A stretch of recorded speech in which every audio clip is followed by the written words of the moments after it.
जनसंघ के संस्थापक डॉक्टर श्यामा प्रसाद मुखर्जी की 125वीं जयंती के स्मरण पक्ष के अवसर पर भारतीय जनता पार्टी युवा मोर्चा की ओर से अजमेर के जेएलएन मेडिकल कॉलेज स्थित डॉक्टर भीमराव अंबेडकर सभागार में युवा सम्मेलन आयोजित किया गया। सम्मेलन के मुख्य वक्ता भाजपा के वरिष्ठ नेता राजेंद्र राठौड़ रहे। कार्यक्रम में केंद्रीय कृषि राज्य मंत्री भागीरथ चौधरी, देवनारायण बोर्ड के अध्यक्ष ओम प्रकाश भड़ाना सहित संगठन के कई पदाधिकारी और बड़ी संख्या में युवा उपस्थित रहे। सम्मेलन में वक्ताओं ने डॉक्टर श्यामा प्रसाद मुखर्जी के जीवन, राष्ट्र निर्माण में उनके योगदान और उनके विचारों पर प्रकाश डालते हुए युवाओं से राष्ट्रहित में कार्य करने का आह्वान किया। इस दौरान वर्ष 2047 तक भारत को विकसित राष्ट्र बनाने और देश के युवाओं को विश्व में अग्रणी भूमिका निभाने का संकल्प भी दिलाया गया। राजेंद्र राठौड़ ने अपने संबोधन में कांग्रेस के पूर्व कार्यकाल की आलोचना करते हुए पूर्ववर्ती गहलोत सरकार पर आरपीएससी पेपर लीक मामलों में युवाओं के भविष्य से खिलवाड़ करने का आरोप लगाया।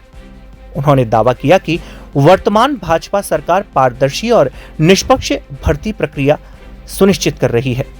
राठौड़ ने स्वयं को पार्टी का एक साधारण कार्यकर्ता बताते हुए युवाओं को संगठन में धैर्य और समर्पण के साथ कार्य करने की सीख दी। उन्होंने कहा कि भाजपा में सबसे बड़ा पद कार्यकर्ता का होता है और पार्टी समर्पित कार्यकर्ताओं को उचित समय पर अवसर देती है।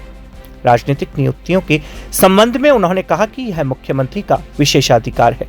वहीं खुद के साइलेंट होने के सवाल पर उन्होंने कहा कि वे लगातार विभिन्न जिलों में कार्यक्रमों में भाग ले रहे हैं और वोकल फॉर लोकल की भावना के साथ सक्रिय हैं। पार्टी और उसके अनुसांगिक संगठन लगातार अपने कार्यकर्ताओं को वैचारिक प्रतिबद्धता के लिए अलग अलग कार्यक्रम के माध्यम से संदेश देते हैं। डॉक्टर श्यामा प्रसाद जी मुखर्जी के 125वीं जयंती के अवसर पर इस प्रकार के छात्र युवा सम्मेलन, जिसमें विचार की बात, संकल्प की बात और देश निर्माण में अपने योगदान की बात, इस मुहिम को उस प्रदेश में और देश में युवा मोर्चा ने छेड़ रखा है। आज उसी के बड़े सम्मेलन में आने का मौका मिला। सब लोगों ने संकल्प लिया है कि इस देश को 2047 में दुनिया का सरमौर बनाने के लिए अपना योगदान देंगे और मोदी जी के सपनों का भारत बनाएंगे। बहुत अच्छा लगा। ये चयन की प्रक्रिया चल रही है।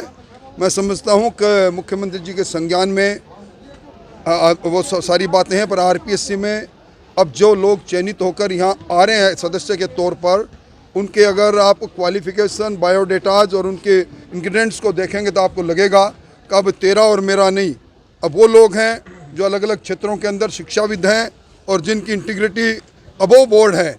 इसलिए आरपीएससी की पवित्रता के लिए जिस प्रकार का काम भजनलाल जी ने किया है, ये आज तक नहीं हुआ। सर आप देखिए, ये सारे मामले न्यायालय में चल रहे हैं, इसलिए उस पर टिप्पणी करना ठीक नहीं है। सर आपकी एक कार्यकर्ता की भूमिका जो रहती है वही भूमिका मेरी भूमिका है। एक साधारण कार्यकर्ता के रूप में, एक जमीनी कार्यकर्ता के रूप में जीवन में काम किया और आगे भी काम करेंगे। नए युवाओं को यही संदेश है कि सबसे बड़ा पद है तो कार्यकर्ता का पद है। हम एक विचार के साथ जुड़े, एक संकल्प के साथ जुड़े हैं। इस पदों के दौड़ में, अंधाधुंध दौड़ के अंदर इसे शॉर्टकट नहीं लेकर अपने सिद्धांत की राजनीति को करें। अपने